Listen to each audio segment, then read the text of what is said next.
power of the Zero Point has been unleashed across the island, creating a whole wave of superheroes to help protect us from our new threat, a familiar face who's emerged from the spirit realm. Alongside the heroes and demons, strange details have been found scattered across the island, possibly hinting to one of the biggest storyline reveals of our recent years. I don't feel like wasting any time, so consider using my creator code TLL the Reaper if you'd like to support me, and without further ado, let's dive into the Academy. Last season ended off with the Death Star Sabotage live event. For the first time since Chapter 3 Season 2, we had a fully story-driven narrative event, following Hope and Jones up into the Death Star to sneak in and sabotage it before it blows up Oninoshima, which, by the way, was also revealed in the pre-event to be completely within a loop bubble.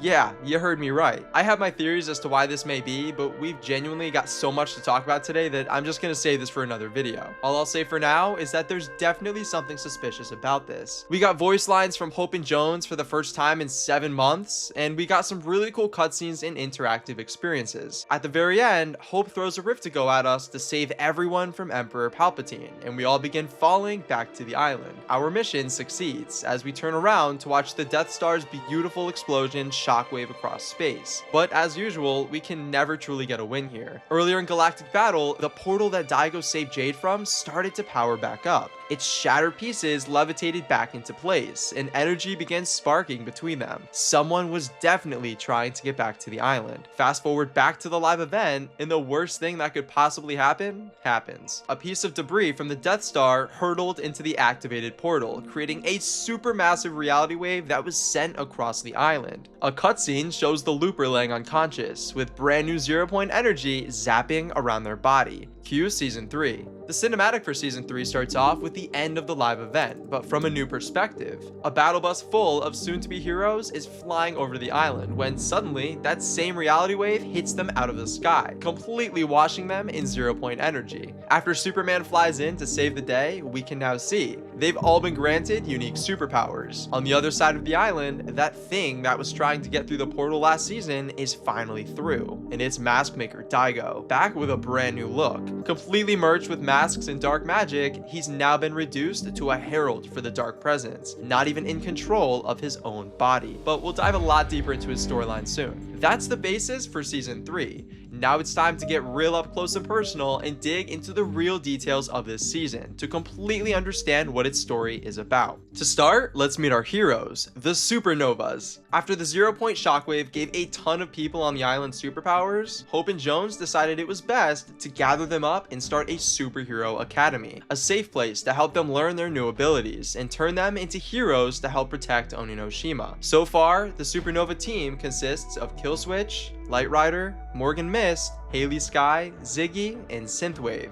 But as shown in the Supernova yearbook in a promotional video posted by Fortnite, there are a lot more heroes that we are yet to see, discovering their powers and making their way to the Academy. As the season progresses, we can expect the population of Supernova Academy to grow exponentially. 5 more heroes have already been teased in the yearbook. They might already be added in the newest update by the time this video goes out, but I figured I'd mention them anyway just in case. Hope and Jones are of course the founders of the Academy, but they're also teachers there too, along with another known character, Night Rose. Hope teaches the Supernovas how to work as a team, Night Rose teaches them tactics, Robin is here to teach them how to use their powers, and finally, Jones is supposed to be teaching, but according to Synthwave, he's probably busy with special projects, so he's not. It definitely seems like Jones is busy investigating something, of which we'll find out more about as the season goes on. But while this whole Academy thing is great and all, how did they afford this? Well, a wealthy man with a golden touch actually funded the entire production, along with Utopia City. Midas, having made his intentions to secretly work with Hope and Jones clear last season, decided to help them out with his superhero school idea by funding the entire thing from the shadows. That's about the extent of his relevancy so far. Moving on from covering the cast of this season in immense detail, what exactly is the storyline of the Supernovas? Well, it's extremely clear from every NPC on the island that none of them are ready to take on Daigo or his army army of demons and spires just yet. They each have their own fatal flaws that will likely be ironed out as the season goes on and our heroes learn more about themselves and their powers. Light Rider doesn't like working as a team, Morgan Mist underestimates herself, Haley Sky overestimates herself, the list goes on. The point is, I believe the quest this season will be highly focused on helping the Supernovas become a more efficient team, so they can take on the Dark Presence's personal puppet, Daigo, in an end of season finale. Speaking of Daigo, it's time to shift our focus towards the darker side of the story this season. Let's head over to Demon's Domain, formerly Masked Meadows, to set the tone. Daigo has made his return from the spirit realm, completely corrupted and controlled by the ever mysterious Dark Presence.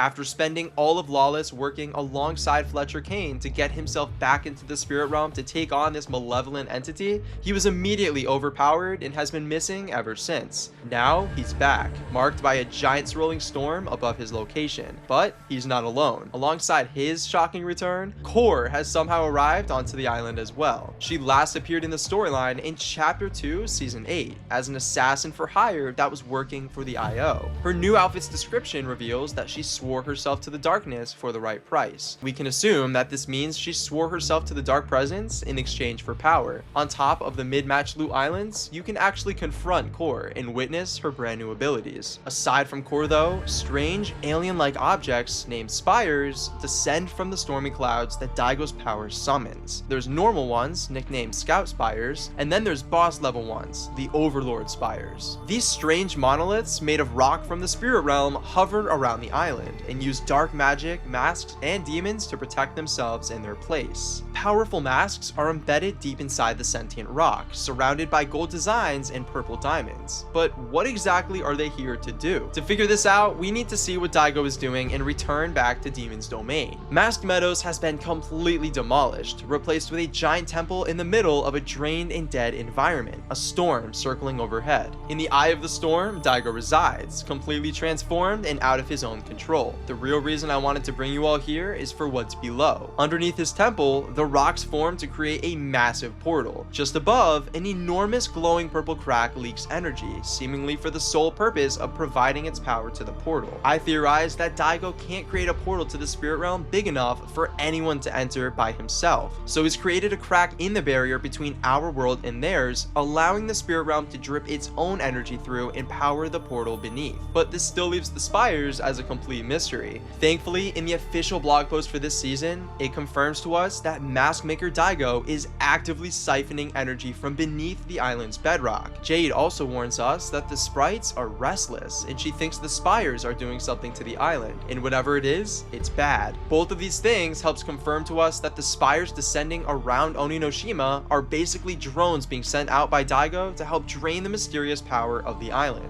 And what does he need all of this power for? Well, as we just found out, Daigo's keeping a crack open to the spirit realm to allow its power to flow through and open up a massive portal that can lead to a full-on invasion of the island. So I'm willing to bet he needs the island's energy for that. This is likely why the area surrounding his POI looks so dead too. The life force of the island around him has already been drained, and the rest of Oninoshima is next. So that's absolutely everything you need to know diving into Season 3 this chapter. With the Supernova's abilities on the rise and Daigo's army stirring up across the island, we're definitely in for an action-packed and lore-filled season. Make sure to subscribe to stay tuned for more videos, since there is absolutely more mysteries to solve. If you'd like to support me, consider using my creator code TLL the Reaper in the item shop. Thank you all so much for watching. Until next time, keep it reaping.